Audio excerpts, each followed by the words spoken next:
Maybe first up, who am I? My name is Glenn Versweyveld. I'm from Belgium. So that's a long way from where you are. You can also find me on Twitter. I don't call it X either yet. It's Depeshi. And if you want, you can also hit me up on Mastodon. It's up to you what you prefer. But let's continue with the talk. All right. Before I can go through the demos, we first have to go through a few slides of theory, explaining a little bit of the namings and the naming conventions and what observability is and what it's all about. So in general, we have several signals, like we call it in observability, and 3 of them are really big, that we see them as a sort of must-have in your environment. First up is monitoring. And monitoring consists of capturing metrics about everything that you have up and running. That could be hardware, could be software, anything that you like. And why do we do this? Because we want to gain insights. We want to know the performance and the health, and everything is going as we want it to be going.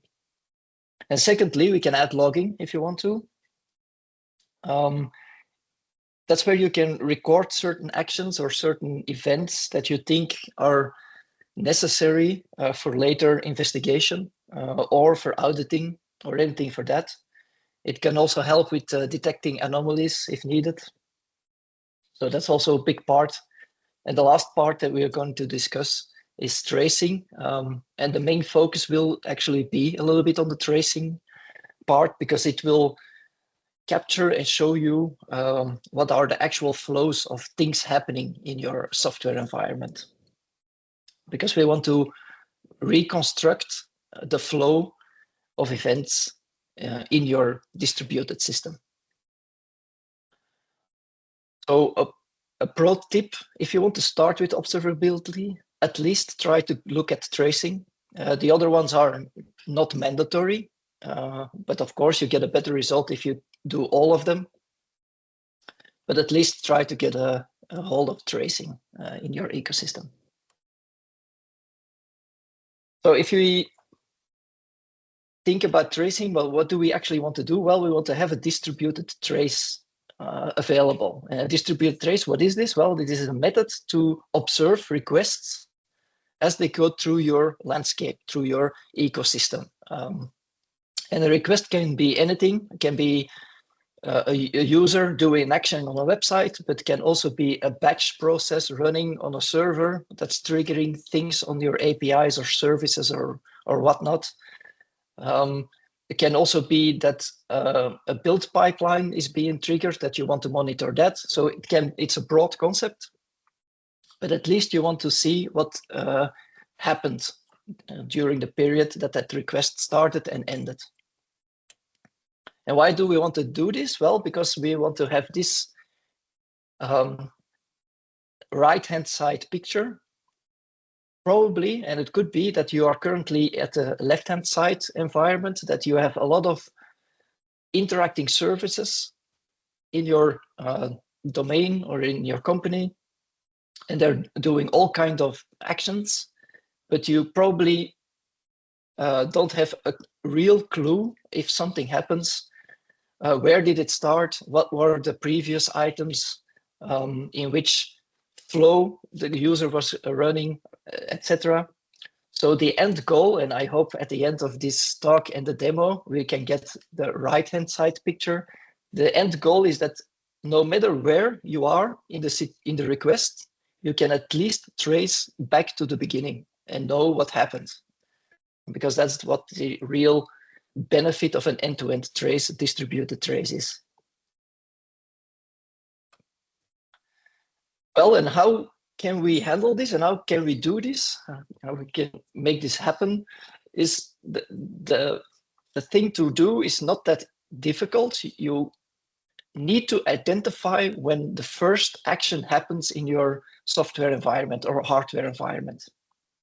And as soon as that first action arrives, you need to tag it with a unique identifier. And as soon as you have that done, then when the request goes through to another service or to another endpoint, or no matter what inside of your landscape, then you have to provide that identifier along. You always have to pass it along the queue, the stream. And then as another service picks up that request, it can also see that there was already an identifier, and then hook up to that end-to-end trace, and also pass it along if it needs to call other services. And we, as software developers, already understood this benefit. And during the years, there were already a lot of standalone solutions to handle this. Big companies create this themselves. They set a specific HTTP header, X-correlation ID or something like that, and fill in a unique identifier. So people already had solutions for this problem. But of course, we saw that if you need to talk to other technology stacks, or maybe you work with an external team that doesn't have the same standard, then we get into problems. So the real benefit for everyone was if we can create a standard way of doing this. And there, OpenTelemetry comes into the picture. There is an open source standardization today. It's called OpenTelemetry, where you can use the tooling they provide to leverage all these technologies and all these things to do in your software environment. So OpenTelemetry will take care of everything that needs to be done to create those identifiers and hook them up if needed. So what is it? Well, it's a set of APIs and SDKs, and also a few tools that are available. And it's actually designed to do more, but in essence, it will generate all needed data that you configure that it needs to generate. So you can tell it to generate the trace, extra trace information and pass it along, generate metrics information and pass it along, and even annotate logs if needed. And if you go to the GitHub repo, it's in the link in the slides, the OpenTelemetry.io, then you can see that there are already APIs and SDK available for the huge list of technology stacks that we as developers use. Because a lot of companies saw that this has a benefit if we use the same way of working. So a lot of big companies are actually providing the SDKs for the OpenTelemetry repository. So even Microsoft is helping out on making this .NET SDK better. But maybe we have to talk about what is it not. That's also important so that there are no mistakes. OpenTelemetry is not a data store. So it will, if you want to gather the data, the metrics, logs, and traces, you still need to provide your own data stores. And you need to have a certain area where you want to store that information so you can do an analysis and look at that data later on. That is not what the OpenTelemetry does. OpenTelemetry only guides you and helps you on creating the metadata on top of the metrics, traces, and logs, but it's not a data store.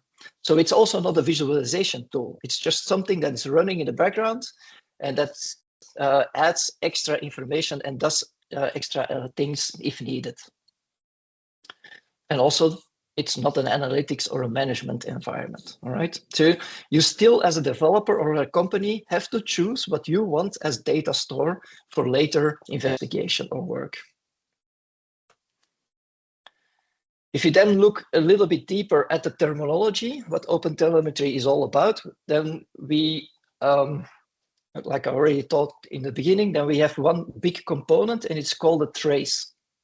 So as soon as an action arrives in your environment and you are using OpenTelemetry, OpenTelemetry will investigate that action or request and will see if there is already an annotation with a trace ID. If it's not there yet, it will generate a trace ID and will add that to that request as an annotation. And then each time a certain element in your environment needs to do work on that request, Then we talk about a span. So that's a small work unit within that trace is a span. After this slide, we have a visual representation and it will become more clear. So what OpenTelemetry also does is, as soon as a request comes in, it will see if it's already has a trace identifier. If not, it will generate it and put it on the request. And also it will create a root span, so the first work unit. If we took it as an API or a service, and that API talks to another service, the request goes through, the identifiers are also passed, so the trace identifier and the span identifiers. The other service, OpenTelemetry, will do the same investigation, will again look at the headers and see if there's already a trace ID. If there's already a trace ID, it will generate only a new child span, so a secondary span, and will attach that to the queue of all the spans that are already available in the metadata. And by creating that queue, at the end, you will have an end-to-end trace, and that trace consists of about one or more child spans. So if you now take a visual representation of what this means, well, for instance, if you have a website and a user clicks on a button to do a certain action, and that action calls one of your APIs, and you are using OpenTelemetry, that API will see, okay, this request, does it already have a trace ID? If not, it will generate it, and it will also generate the root ID, the root span ID. If that API needs to call a separate API, the same process happens, and a secondary span ID will be attached. If that second API maybe calls a database or a distributed messaging system, the same thing can happen again, over and over. And at a certain point when the request is done, you will have this nice overview of a complete end-to-end trace. So the end goal of the talk and the demo will be that we have this same representation that I now have in the PowerPoint visible for us in a certain environment that we can investigate. I already mentioned this. The OpenTelemetry repository, GitHub repository, consists of about a lot of sub-repositories, and they're oriented by tech stack. So you can just go to the GitHub repo and see if for the technology that you are using, there's already a tech stack available. For .NET, there is one, and it's a very good one. Certain technology stacks are still work in progress, but most of them are already usable if needed. And it are these SDKs that you need to add to your software to get the instrumentation going. And the instrumentation is actually the thing that I talked about, that it will do the investigation of the traces and add the necessary metadata if needed.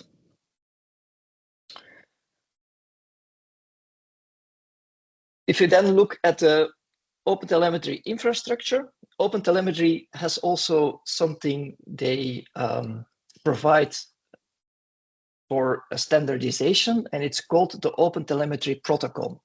So they also define a certain protocol on how they see if you need to pass trace information from one endpoint to another endpoint, or log information or metrics, then they define a certain protocol. It's called the OpenTelemetry protocol that defines all the needed attributes and values that you as a SDK provider need to add to be adherent to this protocol.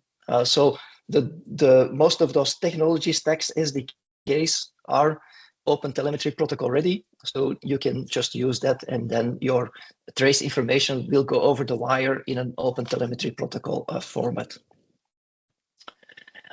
If you then want to send that information to your data stores, because I already told you OpenTelemetry is not a data store, so you still need to have some place where you can store the information. Then you have two options: or you store that information directly from your actual code, software code, so that the code pushes the data to a certain store. If you do this in an OpenTelemetry protocol format, then you have to investigate first if your third-party store is able to collect OpenTelemetry protocol data. Okay, so that's something you need to do and need to investigate. If that is not possible, maybe you are using a store that doesn't understand OpenTelemetry protocol out of the box yet, then there's a possible workaround. Then you can use the OpenTelemetry Collector. So that's one of the tools that's also in the OpenTelemetry repositories that you can use. If you then dive a little bit deeper into the OpenTelemetry Collector, well, the OpenTelemetry Collector is something that you run alongside of your software, and it consists about 3 components. You have certain receivers, you have certain processors, and you have exporters. And how you need to see this is that you create pipelines in the OpenTelemetry Collector, and that pipeline will link a receiver to an exporter. And you can define in that receiver what protocol you want to use. It can either be OpenTelemetry protocol, but it can also be a proprietary third-party protocol. The same thing goes for the exporters. You can define an exporter telling you where the data needs to go to your data store. And you can also tell it to either send it in OpenTelemetry protocol format or in a third-party format.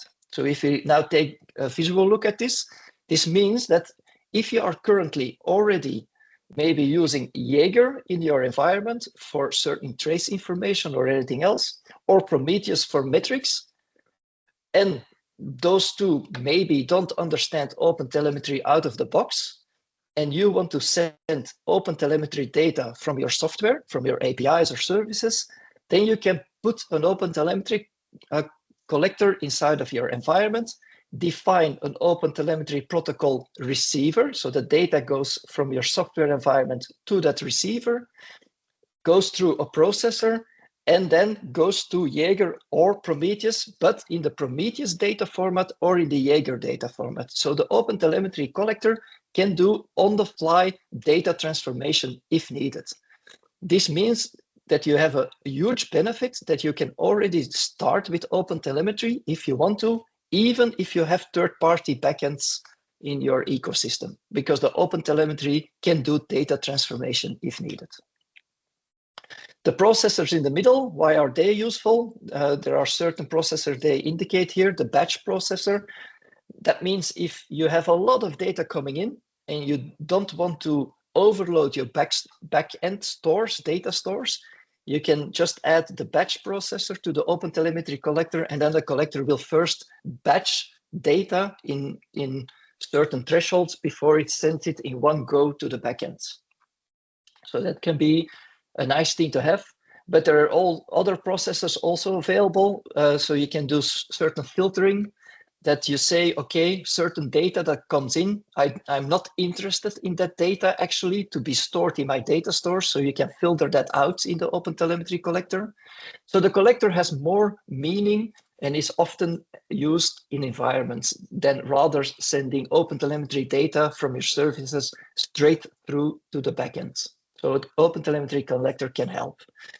You can also do data annotation with attributes. So if that means that if the OpenTelemetry collector gets data from a certain service, and you want to be sure that you get that extra information, you can add attributes if needed to the data stream and pass it along to the external data stores. Now, the OpenTelemetry collector can be installed in various ways. There are two main things. You can install it as a separate runner, as a real agent, just install it as a service on a machine, or you can install it as a certain gateway through Docker instances. Maybe, like we will be doing a demo just as one Docker instance, but you can also, of course, do it on an Azure Container Apps environment or on a Kubernetes environment if you want to. But the demo will show the gateway setup. And then, of course, the big thing that we need to select is our data stores. For the demo, I went for the Grafana tooling. If people are not familiar with that, during the demo, you will see it. So the Grafana tooling has three major data elements that we can use. We have Prometheus, and Prometheus can gather all metric data. Then we have Loki, and Loki will be used to store all logs that we generate. And Tempo is the data store where we store all trace information. And then we have Grafana on top of this to do querying on the data sources and also to generate dashboards if you want to have nice representations on all the data that comes through from OpenTelemetry. But like I already told you, and I showed you in the OpenTelemetry Collector, you're not limited to using Grafana. You can just pick and choose what you want.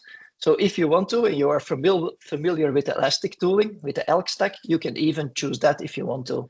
So for each component that we have in Grafana, you have a counterpart in the ELK stack. So you have an APM server for the traces, a Logstash for the logs, and a beats to gather metrics.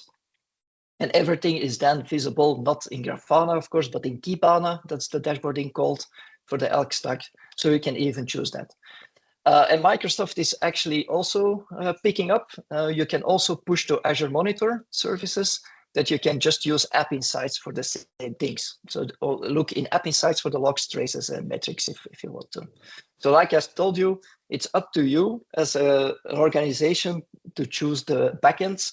And if the backend doesn't provide you an OpenTelemetry protocol enabled endpoint from the box, then just put in an OpenTelemetry Collector, and probably there is an exporter already available for the backend that you want to use. For the bigger ones, at least they are. And then we come to the demo part. We'll be using ASP.NET Web APIs. Just generate two services to introduce you that services can talk to each other, and we can see this visually. And then we have a Docker Compose environment where we spin up all our data stores, where we can store our data to do some analysis. And to also show you the power of OpenTelemetry in distributed system, I also added a RabbitMQ messaging queue, so that even if you post messages on a message queue from a service, and there is a message worker that later picks up that message and does some interaction, even that is visible in your end-to-end tracing. So that's also a very nice thing to have with OpenTelemetry. This is the overall setup of the demo. I don't have a website. We're just going to use Swagger for this. But there are two small APIs. There's a weather API and a location API. If you do a certain thing on the weather API, it will call the location API, and the location API will put a message on the RabbitMQ message queue, and there will be a .NET message worker picking up that message from the message queue and just do some processing. And the goal is that we get Prometheus up and running to do the monitoring of the endpoints of the weather and the location API. And we use Grafana Tempo for the tracing and Loki for the logs. All right, with that, because this is the last slide, I will show that in the end. Let's go through the demo. Is this big enough for everyone? Just thumbs up in the room, maybe. I can see the room. All right, thank you very much. So what do we need to set up? Well, we have the two APIs here. We have a weather API and a location API. Nothing fancy, just a new .NET Web API and then one controller with nothing doing all too much. So let me spin up a new instance.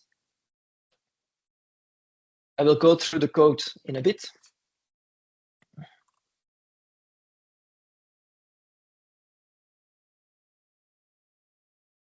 Okay, so this is the weather API. We already have that then. Then we spin up the location API. There we go. Okay, we have that. And then the last thing we need to do is start up the worker.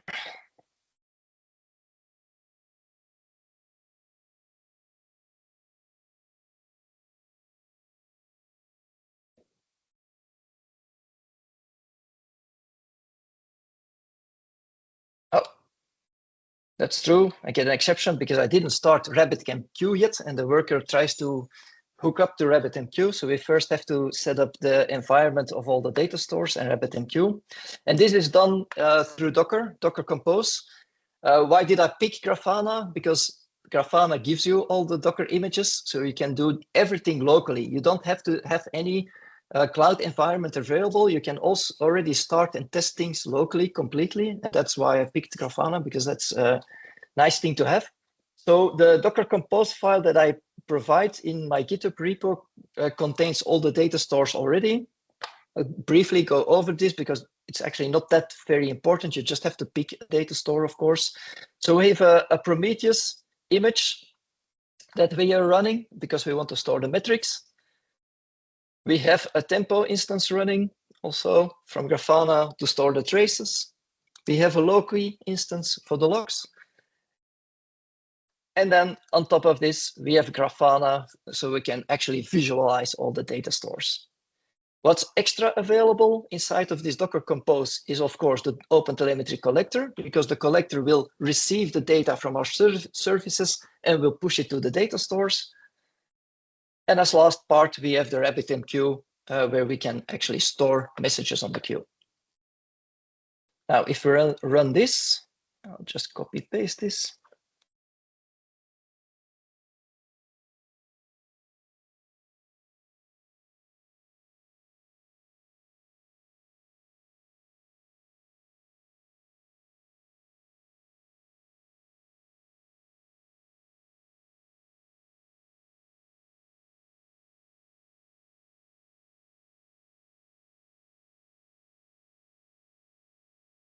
And you can see it will be starting those Docker containers.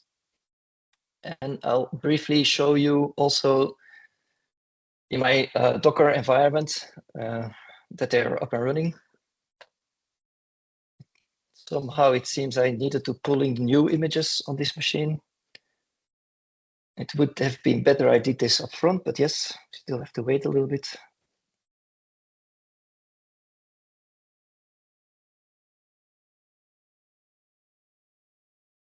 Maybe I can already show you first what is an important part of your setup is, of course, if you want to use the OpenTelemetry Collector, showing you this in the slides is very easy. Let me show you how you actually do the configuration. So if you want to start with an OpenTelemetry Collector, you have to create a YAML file where you define your pipelines. Like I already told you, a pipeline is just defining a receiver where the data can come in and defining an exporter where the data can go out to your data stores. So one pipeline needs a receiver and an exporter, okay? So the first thing that you need to do is you have a tag for all the receivers that you want to configure. In my setup, I only configured one receiver, and the receiver will always be in the OpenTelemetry protocol. So this means that all the data that I push to this OpenTelemetry Collector has to be in the OpenTelemetry protocol format, okay?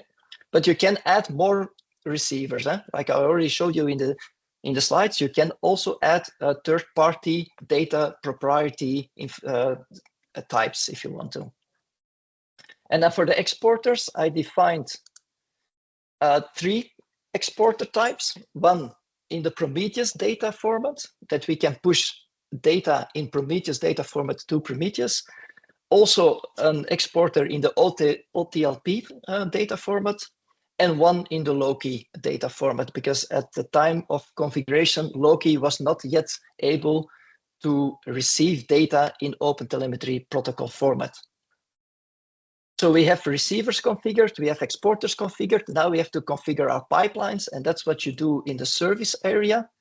There you will tell for each OpenTelemetry signal that you want, which pipeline configuration that you want to use. So here we tell it, hey, OpenTelemetry Collector, if you receive metric data, it will be in OpenTelemetry format, and you need to push it in a Prometheus format to Prometheus. For traces, we tell OpenTelemetry protocol, hey, OpenTelemetry, you will receive trace information in the OpenTelemetry protocol, and you export the trace information again in the OpenTelemetry protocol. then you have to go to the exporters again if you want to know the details. So in our case, it means that we will send OpenTelemetry trace information in the OpenTelemetry protocol format to our Tempo data store. And Tempo does understand OpenTelemetry protocol format data. That's why we have here the OpenTelemetry protocol to OpenTelemetry protocol configuration. And then for log information, we tell it to receive data also again in the OpenTelemetry protocol, but export it to Loki in a Loki data format. So that's an important part. This configuration needs to be set up, otherwise your OpenTelemetry Collector will not do anything, of course. With that said, I think the Docker containers will be ready already. I'm not sure in which window it was, but let's look at our container.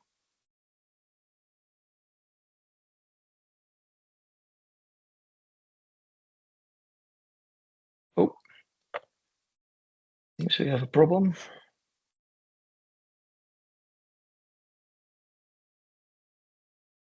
Yeah, here we are. Next. Yes. So I like to use Portainer because it gives a very nice visual representation of all the Docker containers that are running in your environment. You can also use Docker Desktop, of course, if you are familiar with it. And then you can see that these are all the containers that I started. So we have our backends, we have Loki, Prometheus, Tempo, and we have the visual representation on top of it, Grafana. And then you can see the ports that are being used. So from Portainer, I can now easily open my Grafana environment and use it locally without the need of having a cloud environment available. So normally, if everything is going correctly, we should already have data available in our environment.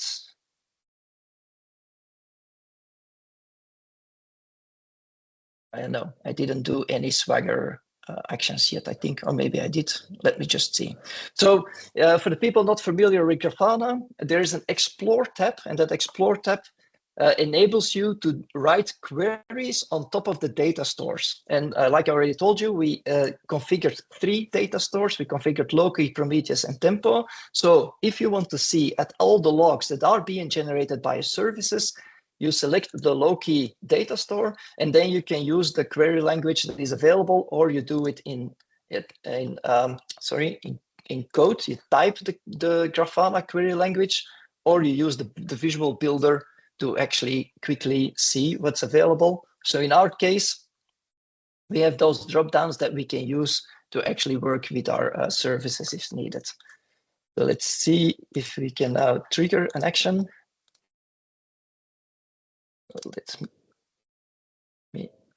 Yes, I get some data. Let me execute this a few times, and let's see if we actually get some data now. We don't get data. I think I already know I need to start the other Docker environment. Excuse me, so let's do that.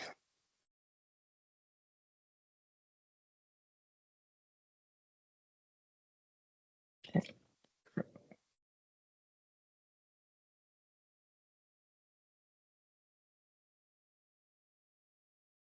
I needed to do this one.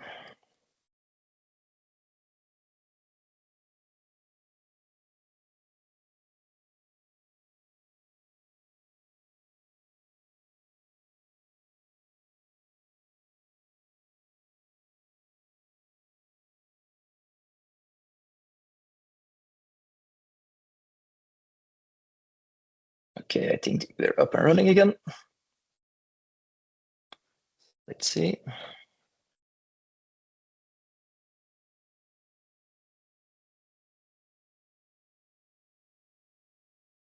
Yes, here we are. So if we now go to the weather API, okay, this is up and running. Open Grafana again. Take a look.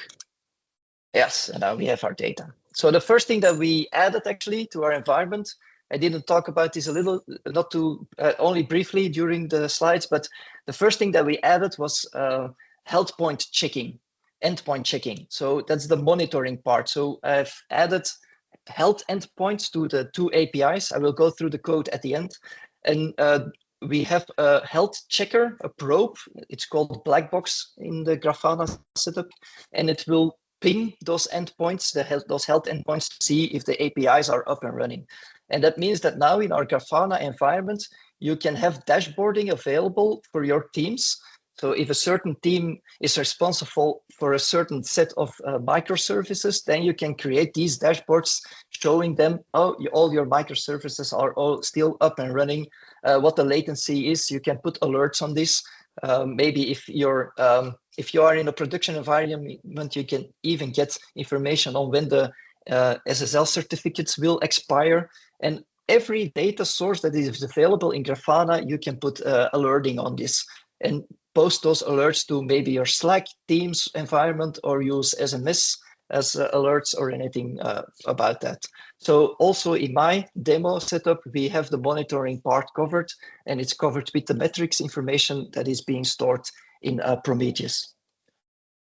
Then second to that, we have those other elements available. So Loki for the logs, and now we have data. So as soon as logs are being generated and pushed into Loki, we can now use this query language to look at them.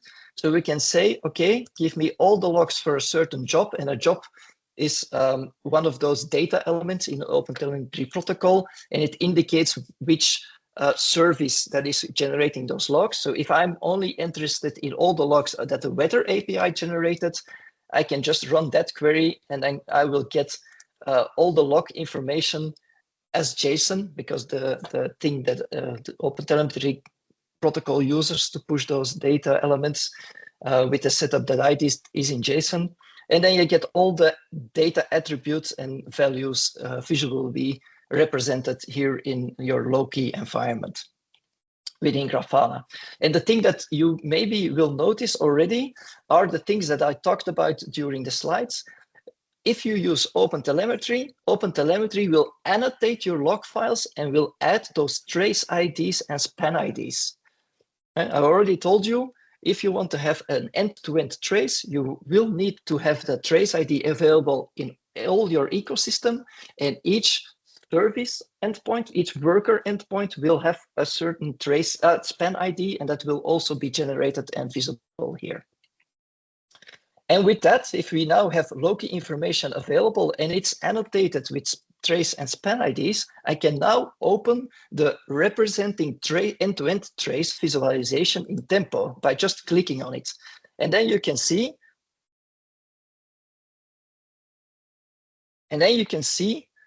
here the visual representation. It's a little bit small, excuse me for that. Like we had in our slides, in our demo, that if you do a certain action on one endpoint and that endpoint calls another endpoint, that we have that visual representation in our end-to-end trace. So we can see that the weather API is actually calling the location API. But let me do a more advanced demo and also try to incorporate the RabbitMQ. For that, I will just stop the health point probing, otherwise our logs will be spammed with that. Okay, so I stop the black box container because that's the one doing those health endpoint checks. All right, we go to Swagger, we have our weather forecast, we try it out. As soon as I put some latitude, longitude information in this, it doesn't matter which, it's just if there are, then it will actually call the RabbitMQ worker message queue. But of course, I first need to start that worker again because I stopped it. So let me see the architecture. Yes, where is worker? Okay, .NET run, and now it should. Why doesn't it run start?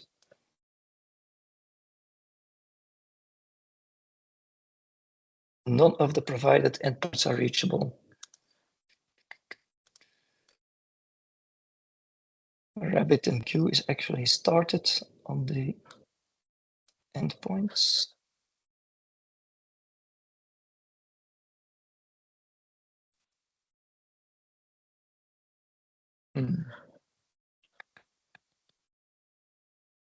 Oh, the service worker is started already in the site of the Docker container.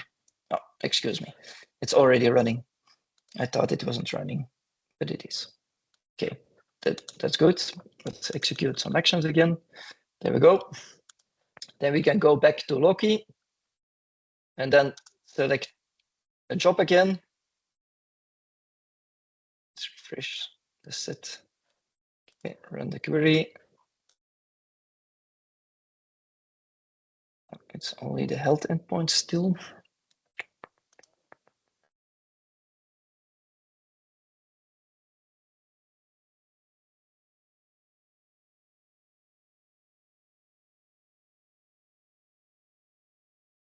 There's something fishy going on. I'm only getting the health endpoint information and not getting the data information.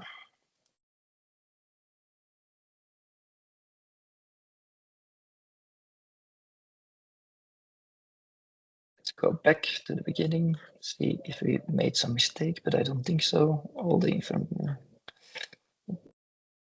the weather.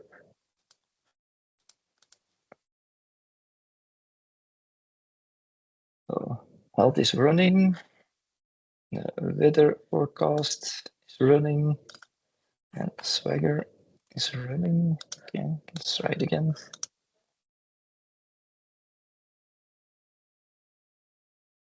No.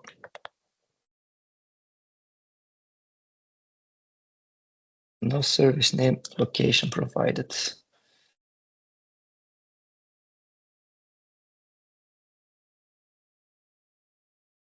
It is running. And let me maybe restart the Docker containers just to see if something happened there.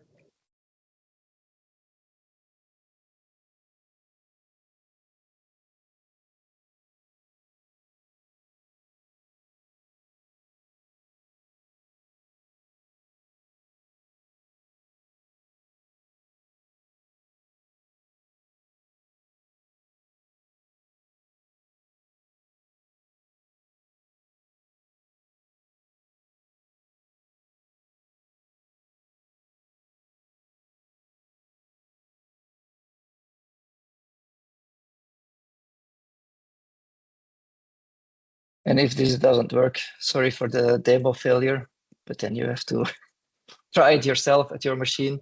But normally it should work, that all the data is available in the environments. Okay, I restarted the Docker containers.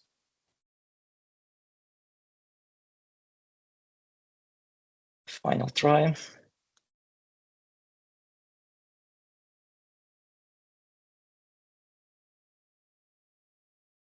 Yep, let's stop the black box container. And let's go to Grafana.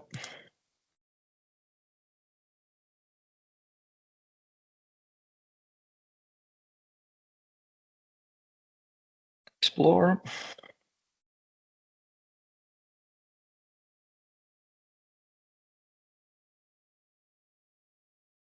We need to generate data, so let's do that again. The weather one, Swagger, yeah, weather forecast, try it out. Yes, now I'm getting the response. Okay, good. Let's look at Loki again.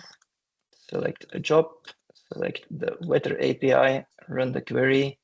Yes, now we have the data. I think something happened with starting up the containers, not sure why.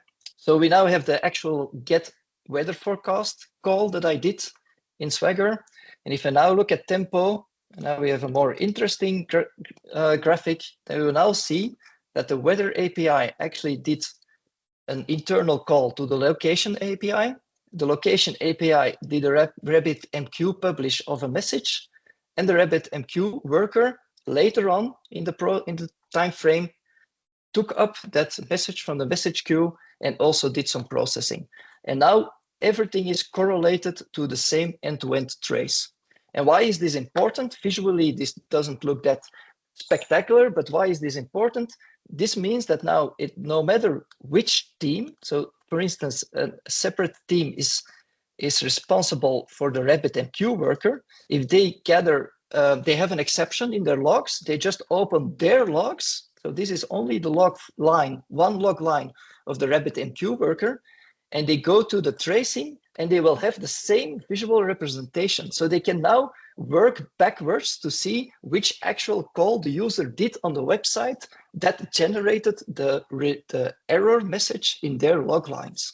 And that's the power of having OpenTelemetry in all your small environment parts in your ecosystem, that you can now correlate certain log lines, exceptions, or it doesn't matter what, or see it visually on the trace representation where that request came from and what happened before the generation of the data. So visually, this is everything from the demo side. Now let's go to the code a small bit. So how do you actually add this? If you are in .NET and you want to use OpenTelemetry, you actually only need to add a certain set of NuGet packages. So if we look at our weather API, let's open that one as a good representation.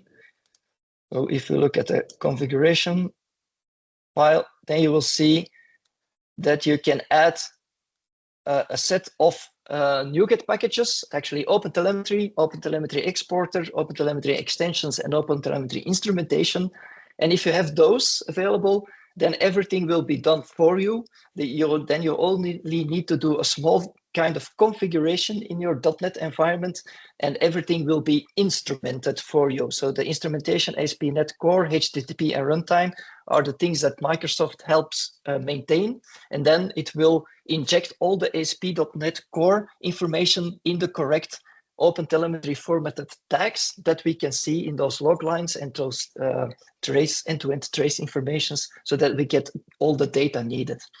You don't have to do this. These NuGet packages do that for you. But of course, you need to do a small setup, a small configuration, and that's what you do at the start of your program.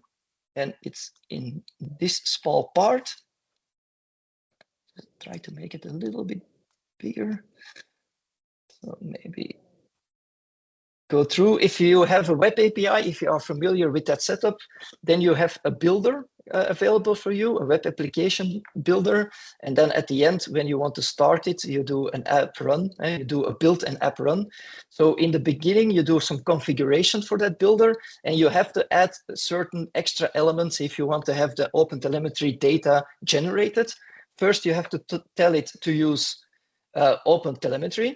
You get this extension method because you added the OpenTelemetry NuGet package, and you just have to wire up the configuration. You have to tell it which instrumentation you want to use. So in my example, I tell it to use the .NET Core instrument, ASP.NET Core instrumentation and the HTTP instrumentation, and you have to tell it which exporter type to use, because we also added the exporter NuGet package. We tell it to use the OpenTelemetry protocol exporter. So all the data will be exported from your services in the OpenTelemetry protocol, and you just have to point to a certain endpoint. And in our case, in the demo that I did, all the data goes to the OpenTelemetry collector. So the only thing that you need to do is tell it where the collector is up and running. And that is something that you do in your app.config.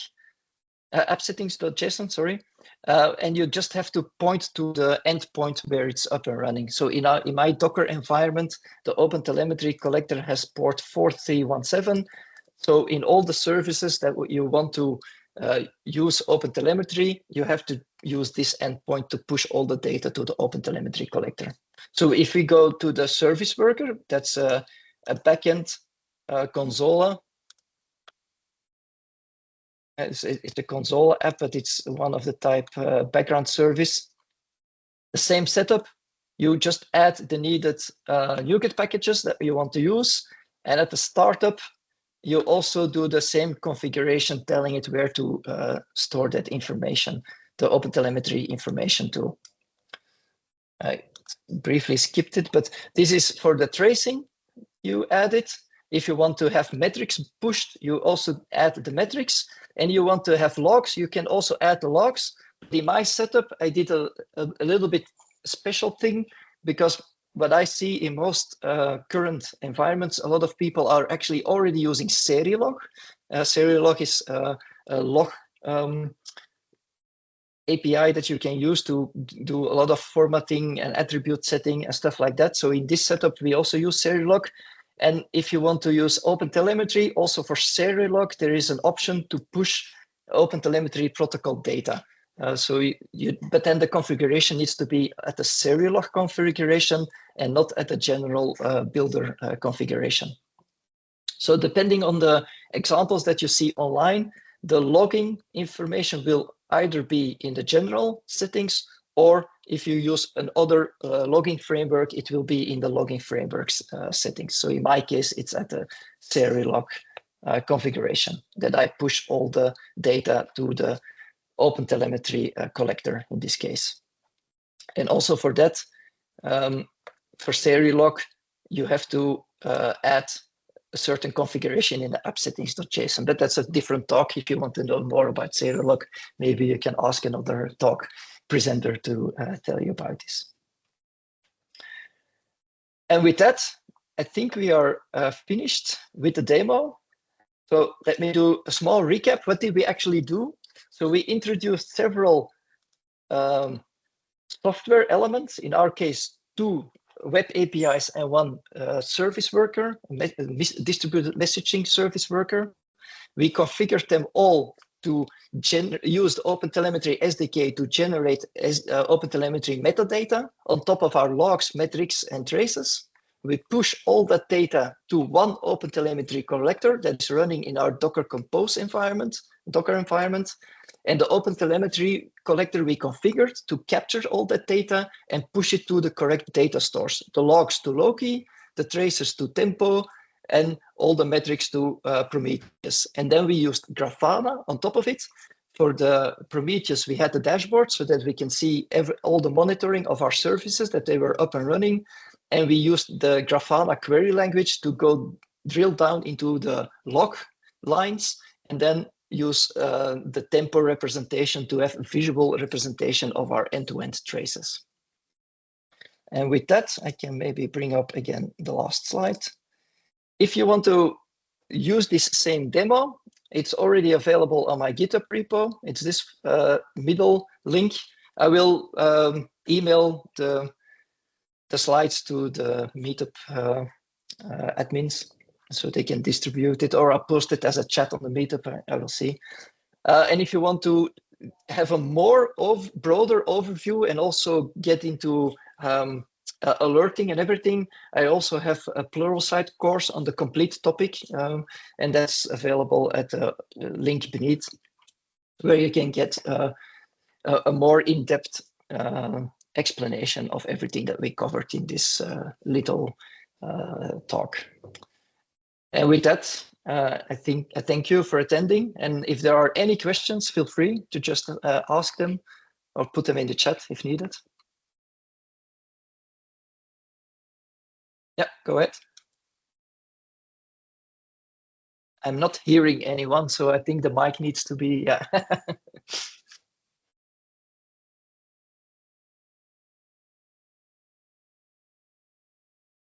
Can you hear me now? I hear you now. Great. Fantastic.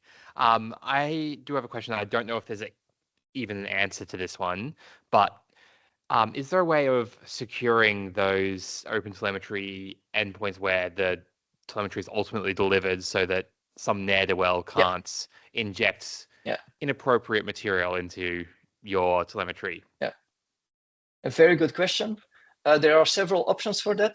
I didn't talk this during the demos, but we use the OpenTelemetry Collector in our environment.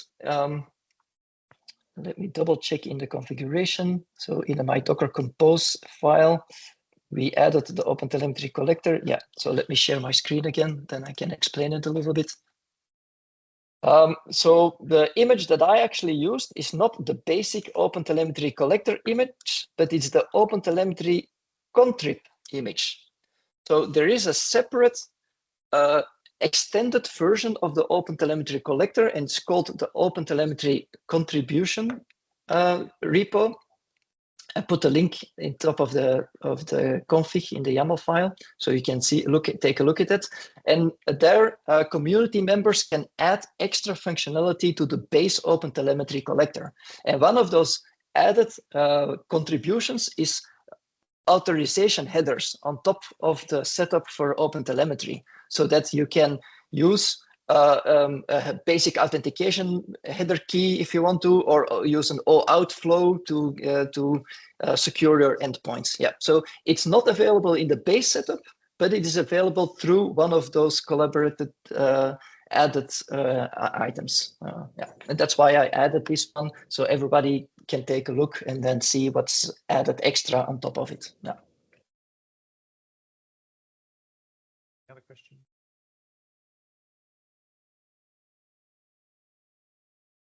One more. So is all this just for network requests, or can some service or something add their own checkpoints to it? So say it has to do some long-running thing, and can that trace that long-running thing versus the rest of the request?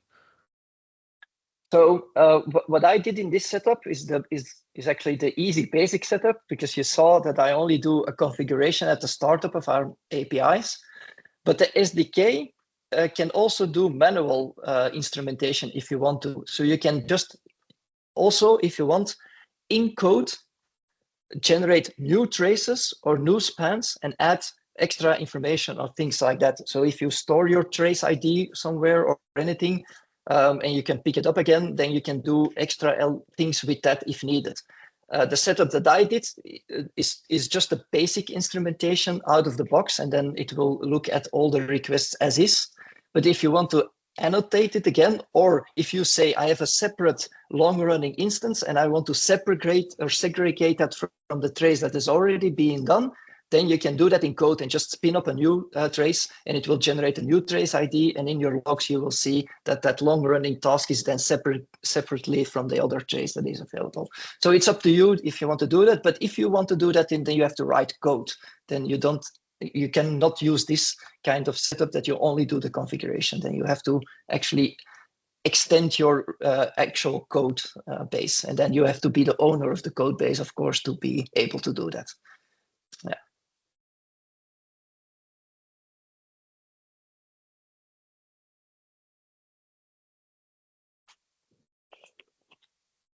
What's the current state of managed services support? So say using Azure Monitor instead of Grafana. Yeah. So what's the support also like for that? Yeah, for that is also some different options that you can go to. There is an exporter available in the OpenTelemetry Collector catalog that you can push to Azure Monitor. You can use that one if you want to, but Microsoft is also seeing that a lot of customers now go to the OpenTelemetry route. So just a few weeks back, they provided a managed service for OpenTelemetry Collector, but that OpenTelemetry Collector can only be used currently if you are in an Azure Container Apps environment. So I'm still sharing my screen, am I? Yes, I think so. Huh? I did a complete blog post about that setup if you want to take a look at that already. Let me see, where is my... Oh, that's not the one. I think I killed... I don't think so. Let me open it again.